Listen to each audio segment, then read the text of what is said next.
بسم الله الرحمن الرحيم. هناخد يا ولاد حل النموذج الاسترشادي الثاني في علوم الصف الخامس اللي نازل من وزارة التربية والتعليم العام الماضي، وقلنا الأسئلة دايما بتتكرر بتاعتها في الامتحانات. أول سؤال: اختر الإجابة الصحيحة من المكونات غير الحية. تختار مين في الاختيارات؟ طالما غير الحية نختار التربة من العناصر غير الحية. يعتبر الأسد من الكائنات إيه؟ يا ساتر يا رب، الأسد ملك الغابة. يبقى من الحيوانات إيه؟ آكلة اللحوم يا جماعة، من الحيوانات آكلة اللحوم. طيب النقطة الثالثة: من أمثلة المواد اللي بتنجذب للمغناطيس. أقول له هنختار الحديد.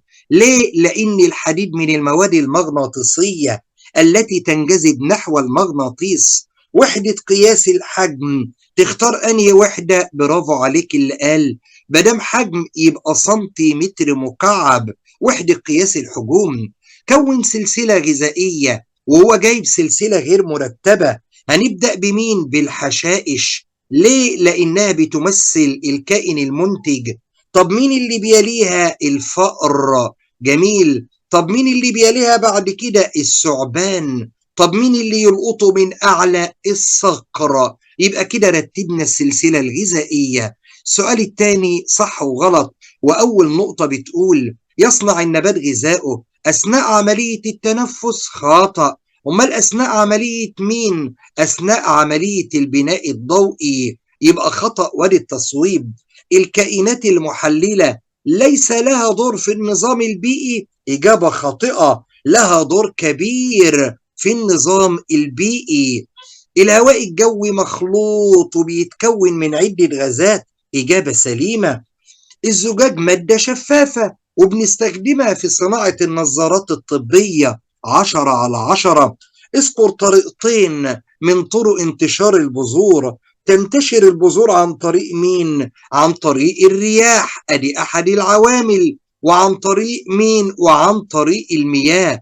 يبقى من اسهل طرق انتشار البذور الرياح والمياه. السؤال اللي بعده اكمل مستعينا بالكلمات الاتيه. يلا يا ولاد أول نقطة ونبص للقائمة.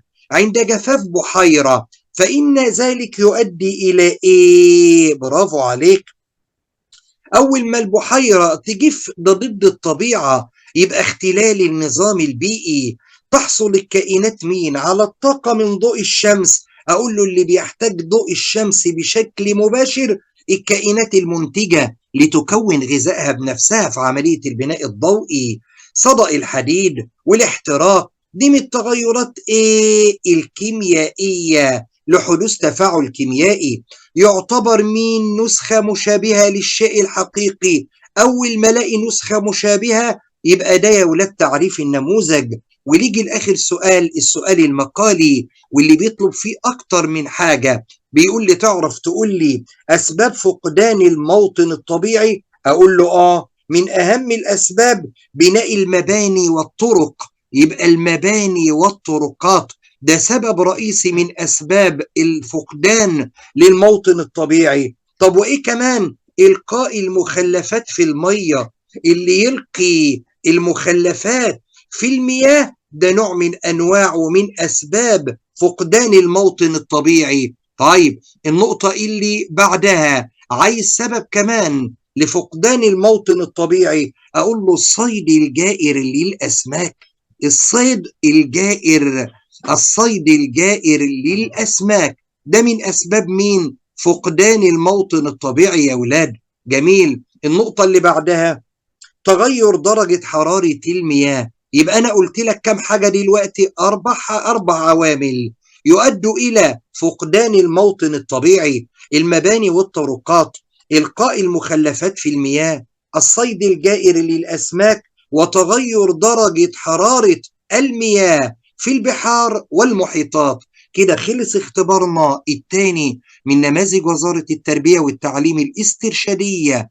بالتوفيق والنجاح إن شاء الله يا ولاد.